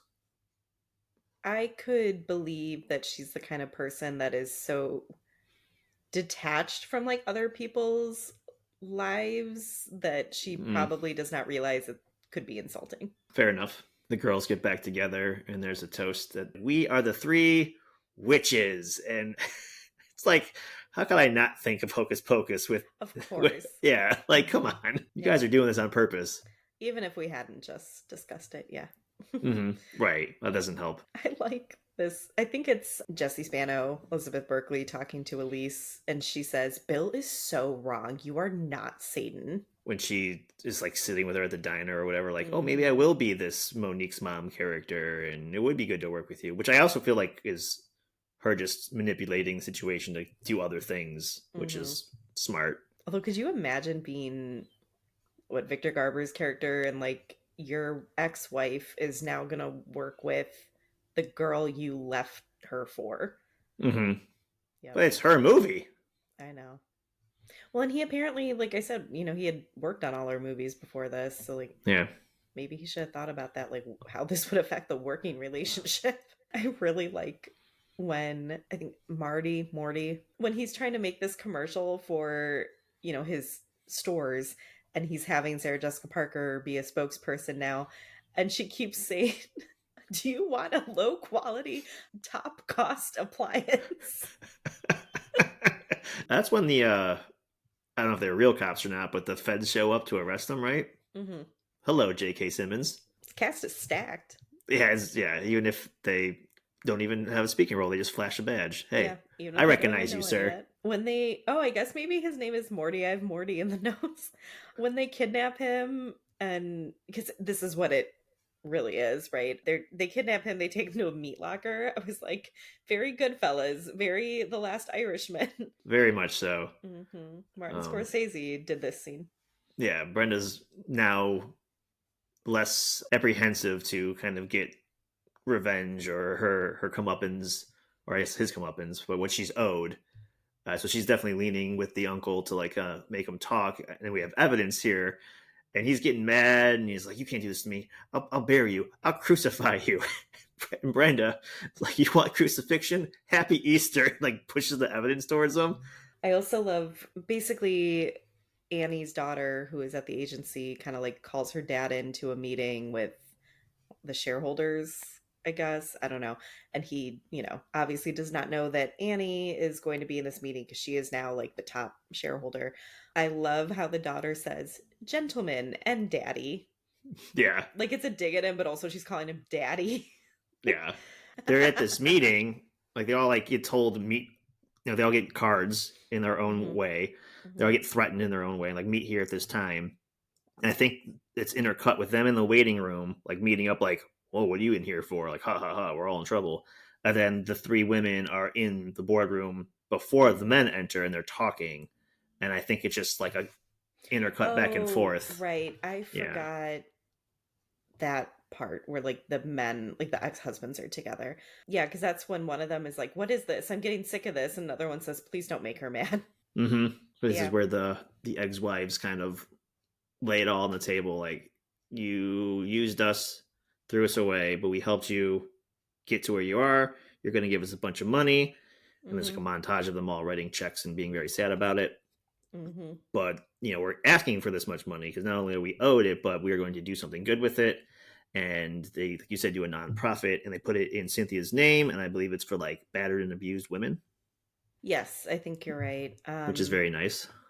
Yeah, and I like this scene where they're being interviewed by Kathy Lee about Mm-hmm. like the opening. I mean, like she was so big. I don't know how like who I could compare her to now because I feel like those kinds of shows aren't even really popular anymore because No, everyone gets their news like from the internet. But yeah, um yeah, but I wrote I feel like they got the best of both worlds because they like were still able to screw over their ex-husbands, but also use the money to do something good and like honor their friend Cynthia. mm-hmm. So that brings us to like the last bit of the movie. They're at a gala for the That's like a big to fundraise opening. for, yeah. Yeah, You have, is it Ivana Trump? Is that the right yes, I Y- Ivana Ivanka? I'd be okay never seeing a Trump again, to be honest with you, but she has a great line, the "Don't get mad, get everything." It is a good line. Hmm. You're talking about these big, important, rich women specifically, Hmm. I guess, with this movie, and like you Yeah. got to throw her in there. Yeah, but also Gloria Steinem. The- Talking with the guy from Perfect Strangers. yes. I really liked, there's a bit where Annie's mom, I feel like Annie's mom had been like pushing for reconciliation this whole time, and she Hmm. finally is kind of realizing like her daughter can be okay on her own. And I'm relieved that no one else reconciles. I guess I'm okay that Brenda and her husband kind of do, because like Brenda obviously like really had a lot of love for him, and Yeah. I don't know. But it just like, man, if my husband let Sarah Jessica Parker talk to me that way, like I don't know. like like a younger you in this example, or like specifically Sarah Jessica Parker? I don't know. Because I don't know. I mean, she might have to talk to you that way. I don't know. What are we gonna do about it? I really like Maggie Smith's character meeting Brenda's uncle, and it seems like they're gonna hit it off. Yeah. And Victor Garber telling Sarah Jessica Parker that he used to have a car just like that Yeah. because she bought it at the auction. Yeah. It's literally his car. Yes, literally. And he gets threatened earlier with, at least does some research, and I can't think of her actual character's name, but Jessie from Saved by the Bell, her character Yeah. in this movie, she might not be as old as he thinks she is, and Yeah. she might be a minor that he's been like Hmm. maybe being intimate with or whatever, and he's, oh whoa, I didn't know, blah blah blah. So Yeah. then like it seems like these two characters, him and Sarah Jessica Parker, are flirting by his own car. He doesn't realize it's his. Hmm. And your line here that you like, how old are you? Yeah. It's like immediate. I mean, hey, can't say you didn't learn. Yeah, sure. But so obviously we have that ending scene that's become so iconic of the three women singing "You Don't Own Me." Mm-hmm. I saw so many people like posting this after the news that Diane Keaton died. I don't know. I think it's at now it's one of those things where you can't imagine anyone else doing it except these three. Yeah. But yeah, it's great. No notes. Yeah, I mean, it's fun. Elise is table dancing at one point. I think she's on a chair Hmm. actually, but still, like, it's Yeah. kind of funny. Brenda is like kind of like stomping her feet real quickly and spinning in circles or whatever, and then Annie, who Hmm. like gets to like, I guess, get over her fear of singing or something. I don't know what that was earlier in the movie, but she's belting out the song, and like the part where she's like going crazy, shaking her head, it kind of reminded Hmm. me of the scene in The Craft where she's like about to push Skeet Ulrich out the window, but she's like her head's moving all crazy and fast, and she's really getting into the song. As like sometimes when you talk about these movies back to back, you're like, this is reminding me of a different movie for a reason that shouldn't be reminding me of. But Yeah, here that's we fair. are. It's we watch them all close together, yeah. Yeah. Well, speaking of that, I had this question pop up if they're wearing white for suffragettes. It's just why all white? That's all I'm saying. Yeah. Yeah. I didn't know that was a thing. They wore white. I even looked up pictures, and they're most of them were black and white, so it's hard to tell anyway. I don't It's know supposed what. to be for, it's like a symbol for women's suffrage, representing purity, morality, and grace to counter negative stereotypes. Yep, I got that part. You'll also see like women in the Senate, like more so recently, sometimes will wear white as like a nod to Okay. suffragettes, especially if they're like talking about something involving women. Question: this Hmm. one song, uh, one number that apparently made Sally Fields drop out. Right? If I was the producers of Hocus Pocus, would this now be a musical? I guess. According to them and Sally Field, I guess. I Yeah. don't know. Even though it's like literally just like the closing of the movie and credits Hmm. roll, it's almost not even like you don't even have to consider it being a real scene either. Like they close the door, they celebrate, and then they sing one more time, and it's like, okay, this is just the fun bit to send the film off. Yeah, basically, yeah. Yeah, because they just go like singing down the street. Mm-hmm. Hmm. That's cute. It's fun. Hmm. Just wanted to make a point in my research. A lot of things were brought up. The movie did very well, grossed 181.4 million with a 30 million budget. That's very well. Yeah. Yeah. there was all this talk about it being like a sleeper hit, and who knew that like women would go see a movie about other women. And I couldn't help thinking of our conversations we've had about Clueless and The Craft and how it was so hard to get them made because there weren't enough men in it. And why are we still doing this where every time there's like a movie that's mainly female characters, they're like, oh, that'll never work. And then it's like a big hit. And then people are like, oh, women like movies, or oh, other people will go see movies where there's mostly women in the cast or whatever, or Right. a story that is very female centric. I feel like we were still having this conversation when Barbie came out. It just, Yeah. I don't know why we're still shocked that other types of movies can do well. Yeah. I guess what's the confusing part for me is that like some of these quotes were like, "Oh yeah, we were surprised that a bunch of women went out to go see Barbie, First Wives Club, Clueless, The Craft." Mhm. And just like generically, if I'm trying to be like a studio producer, like I would think that if you're leading 3 to 4 women Mhm. are, well, the leading roles are all women, like Mhm. isn't that kind of your target audience? Like, not saying other people can't see it and enjoy it, obviously not saying Mhm. that, but like why are they surprised women are going out to see these movies where like the cast is mostly female, and then like being surprised, oh, the women went out and saw it, oh, other people saw it, like at least maybe that would somehow make sense to their brains. But Mhm. like being surprised women go see movies about women, it's like saying, oh, you want to, like in the 80s, like, oh, Mhm. Schwarzenegger and Mhm. Stallone, like, oh, guys are gonna hate watching those movies. Like, what the Right. fuck? Like, Yeah, I think part of it is that it's enough women will go see it to make it a hit.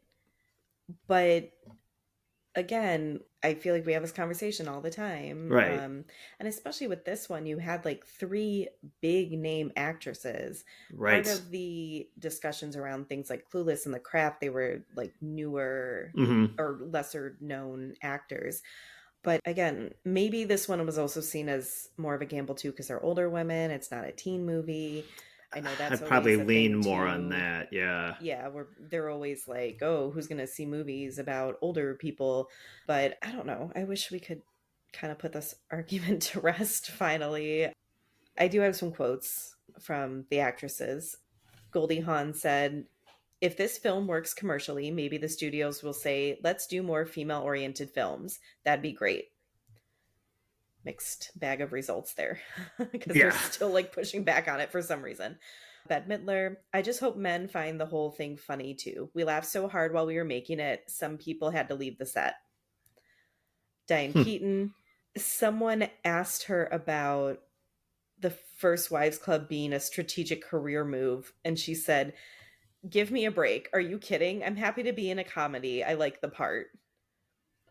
I feel like at this point she was not thinking about her like overall career so much. I think she was like in a pretty good spot to do whatever she wanted to do.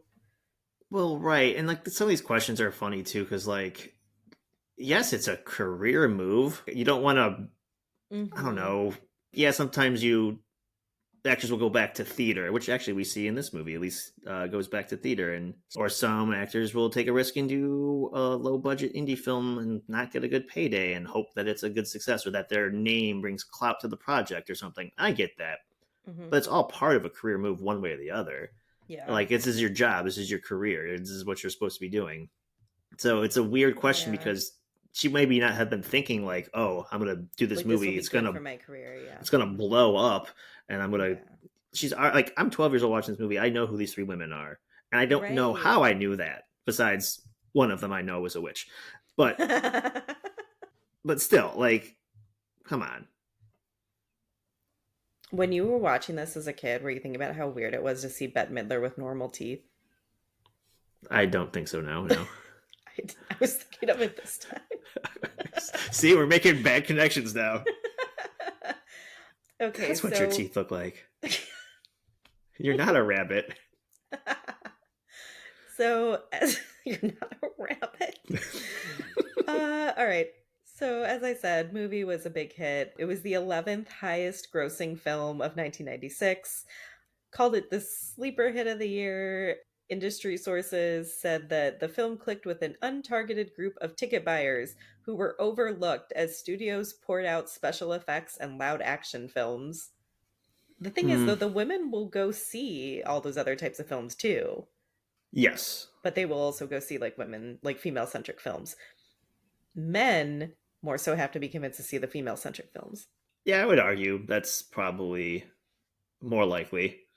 Untapped group of ticket buyers. What does that mean? Like, Women never went to movies before but like, this. are they talking about? Like, I think they are, but to me, it doesn't make sense. 2025 brain, I guess. But not every guy likes going to go see the next Marvel movie or the next. Some people don't like action films. Some people don't like racing films. Like, not everyone likes Fast and Furious franchise just because they might be a dude.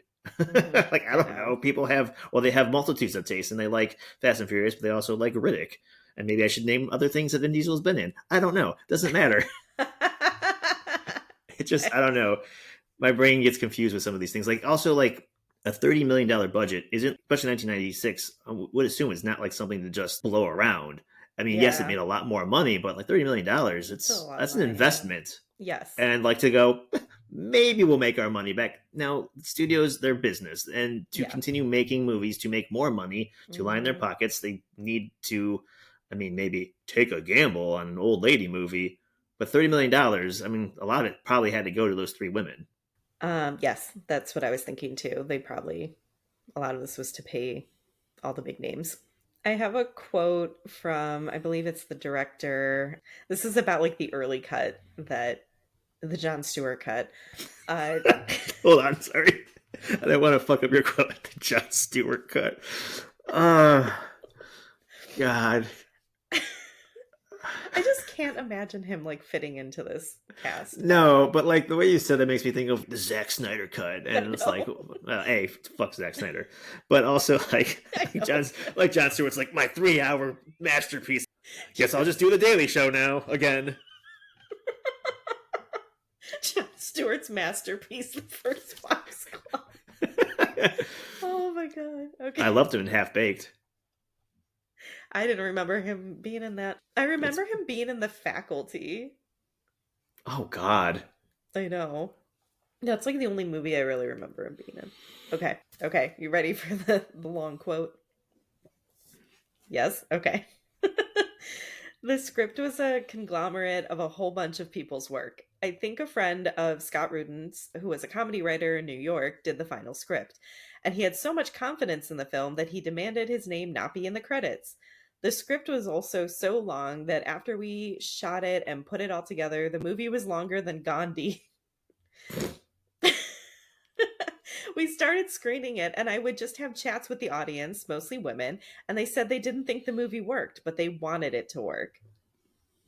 So Hmm. maybe it really was like a hodgepodge mess. Longer than Gandhi. I know. Um, there were lots of rumors throughout the years about sequels being in development. I couldn't find anything really before 2007, which is kind of odd because it's like a solid 10 years later, right? Yeah, yeah. Um, all three actresses mentioned in various articles or interviews that they'd love to make a sequel, but apparently Scott Rudin refused. I don't know if that's like really the person they needed to sign on to go forward, but the three actresses were all like, absolutely, we would do this again. Didn't Scott Rudin have the rights somehow? Like, Oh, well, to the that's how he. first one, yeah, Yeah, so maybe he still had them and just put them in his pocket maybe, and never took it out again. I don't know. Because I'm possibly. reading that, it's like, who the fuck? Get another producer, fuck him. But if he bought the rights Yeah, to it's make true. the movie because he believed in it so much, which good for him, but maybe he's like, nah, Well, I'm good. the new CEO of Paramount had given him the rights because she's the one Hmm. that originally bought the manuscript.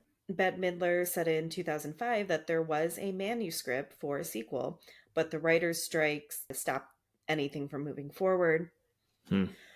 Goldie Hawn said in 2006 that there were pay issues where the studio wasn't willing to pay the main actresses more than what they made for the first one, which is usually not the case. You Hmm. pay them more because they made you so much money. Yeah, this is sometime later though, but it's not like these people aren't still well Still really known. famous. Yeah. Hmm. Yeah, and inflation and all that good stuff. Right, yes. Listen to me stick up for actresses making more money. Yeah. Although, notably, they make a lot less than the men. So, yes, they should make more money. But these three made a lot of money. Yeah. But yeah, They'll be fine, yeah. they'll be fine. Everyone will be fine. You'll make more Um, money. Everyone will make money together. Goldie Hawn tweeted a photo in 2011 showing the three actresses together and saying that they had all officially signed on for a sequel. And then she gave an interview in 2016 saying that Netflix was developing a sequel. Just Hmm. gonna keep on waiting for that one. In the meantime, a musical stage version of The First Wives Club opened in 2009. I don't know if the musical ever made it to actual Broadway.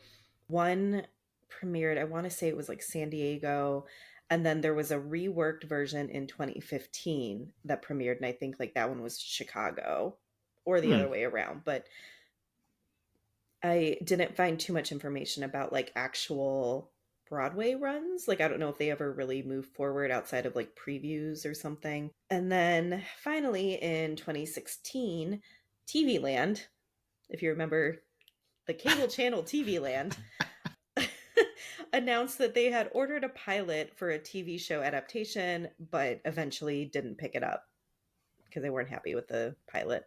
And that's it, And basically. that's it. Yeah. I mean, if you can't get in that many years something done, I don't think, besides maybe for IP work purposes, like Yeah. you're gonna force it's gonna be probably bad. And then also Mm, now, like as of right now, you're not gonna have your third person, so it should just kind of be what it is.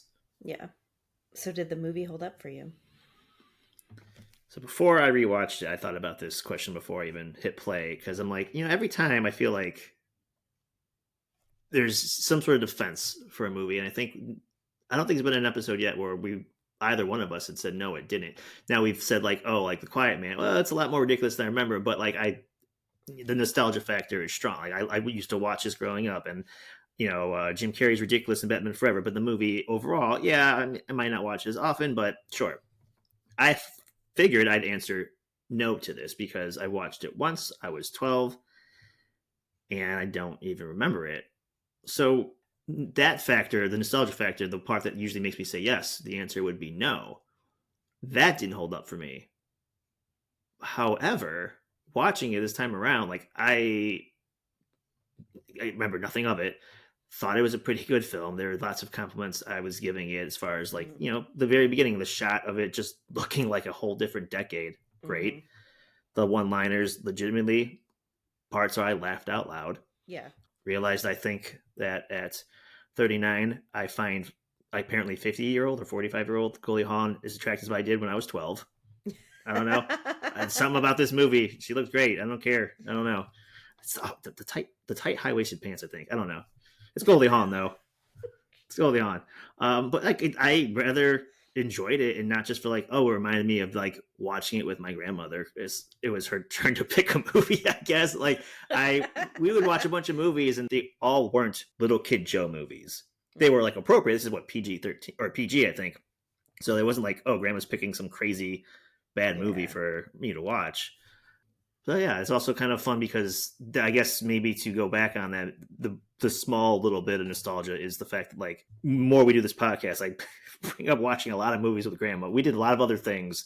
I lived with her for a while too, and like we went on hikes and bike rides. So we didn't just sit down and watch movies 24 hours. But I think maybe it's like sparked my love for film, but definitely like realized watching this movie, because why would I watch it at 12, that I had like a movie buddy apparently. And Yeah. yeah, that kind of made me feel a certain way watching this movie. So that kind of that was nice. That's sweet. She still wouldn't take me to Jurassic Park though. I always think about that when you bring up your grandma. Yeah, it's funny because for me, like, I did remember parts of it. This really brought me back to really just a 90s type of movie. The types of movies, like I said, that my friends and I would always go see in the theaters, or that my mom and I would go see together because it was something that was like more appealing to someone of my mom's generation than the teen movies I would always go see. You mean the random unfettered ticket purchasers? Right? Yeah. Oh God, women of that age and they had daughters. And they go see movies? Yeah, sorry, I had to get Uh, that in there. no, it's okay. No, this for me brought on a lot of nostalgia, not necessarily, I think, because of this movie in particular, but like the type of movie it was and the actresses that were in it. I Hmm. mean, I mentioned Something's Gotta Give. Like, I was still going to see Diane Keaton movies throughout my teens and Right. beyond. I actually recently watched both book club movies, and I was on a plane. I was on a long flight and I watched both of them on the plane, and they're fine. They're kind of cheesy, but I also didn't care because I just loved the actresses so much. And yeah, so maybe Diane Keaton is nostalgic. Maybe that's what it is. But no, I had a lot of fun rewatching this. I feel like in going forward, this could maybe be a comfort watch for me because, like you said, it was so Ooh. much funnier than I remembered too. Yeah, I laughed a lot. Hmm. And there's definitely things I probably would have laughed at as a kid because some of the jokes are very obvious. And I don't think anything really would go over my head. I just think maybe it would be at 12, not watching it, taking notes for a podcast. Am I fully paying attention to everything going on as I am at 39? Hmm. No, of course not. What's a podcast in 1996, by the way? That's called the radio, kids. Right. But it's just like the actively watching and listening, I think, is the part that I caught more jokes because it's also been 20 years. Right. So I decided I wanted to end this episode with some quotes. I was really struggling to find quotes from Diane Keaton about the First Wives Club, especially because like her passing was so recent. Everything I was bringing up in search results was more like Diane Keaton passed away. Remember how great she was in the First Wives Club? So I couldn't really find interviews where she was like looking back on her career or like maybe interviews she gave at the time this movie came out. So I included the quotes that both Bette Midler and Goldie Hawn released when she passed. So from Bette Midler, the brilliant, beautiful, extraordinary Diane Keaton has died. I cannot tell you how unbearably sad this makes me. She was hilarious, a complete original, and completely without guile or any of the competitiveness one would have expected from such a star. What you saw was who she was. Oh la la, which is Annie Hall. Goldie Hawn. She said, Diane, we aren't ready to lose you. You've left us with a trail of fairy dust filled with particles of light and memories beyond imagination. How do we say goodbye? What words can come to mind when your heart is broken? You never liked praise, so humble, but now you can't tell me to shut up, honey. There was and will be no one like you. You stole the hearts of the world and shared your genius with millions, making films that made us laugh and cry in ways only you could. I was blessed to make First Wives Club with you, our days starting with coffee in the makeup trailer, laughing and joking, right through to the very last day of filming. It was a roller coaster of love. We agreed to grow old together and one day maybe live together with all of our girlfriends. Well, we never got to live together, but we did grow old together. Who knows? Maybe in the next life. So, yeah, it was just sweet to think she made such an impression on these people that, like, she did one movie with, I guess. Yeah, I wouldn't even know if it was only the one movie based Yeah. on just this outpouring of love. It seems like, and maybe if it doesn't matter, it's like that's a work relationship, but it seems like after that they obviously connected and I'm assuming became friends and stayed friends. It's Hmm. from these quotes, Hmm. I which is nice. It's also, sweet. yeah, I also would love to see like a Big Brother type reality show of Goldie Hawn and Diane Keaton living together. Like, I would watch the hell out of that. Yeah, and all of their girlfriends, they said so. Like, who else would be like in this ensemble Oh, cast of yeah. Big Brother reality? Like, I don't know. God, it could get real messy in such a awesome way that celebrity reality shows get. No, I just want everyone to like each other. No. I mean, it's clear by this movie. Eventually, you throw an award at each other, and then you make up by slapping Right. each other. Yes. Sometimes you throw a Golden Globe at your friends, and then you make up. And they slap you back into reality, and you listen to some bad R&B while reading a love note, and you're friends again. Right. The moral of the story. That's what it's really about. Yeah. Mm-hmm. Okay. Well, we would love to hear your thoughts on the First Wives Club as well as your own favorite Diane Keaton movies. You can find us on Instagram at Back Through the Lens Pod and on Facebook at Back Through the Lens. You can also email us at backthroughthelenspodcast@gmail.com. If you're listening on Spotify or Apple Podcasts, please leave us a rating and review. It's the best way to support our show. If you like our show today, please give us a like and follow for updates on new and future episodes. Our show is produced by our hosts, Rachel Campbell and myself, Joe Sielmick, with additional help and support from Peter Telep of LPV Productions. Peter, Rachel, and I are also the executive producers. Our awesome logo is brought to you by Tom Faracci, and our wonderful theme song is by Matt Tarek. Thanks for listening, and stay tuned for more trips into our movie watching past on Back Through the Lens.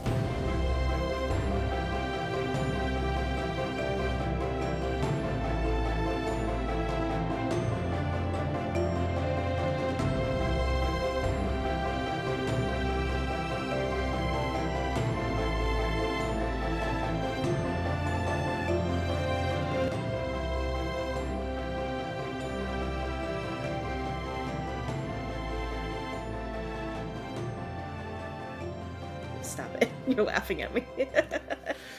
I mean, I was just going to let that roll because it sounded good. Wine stuff.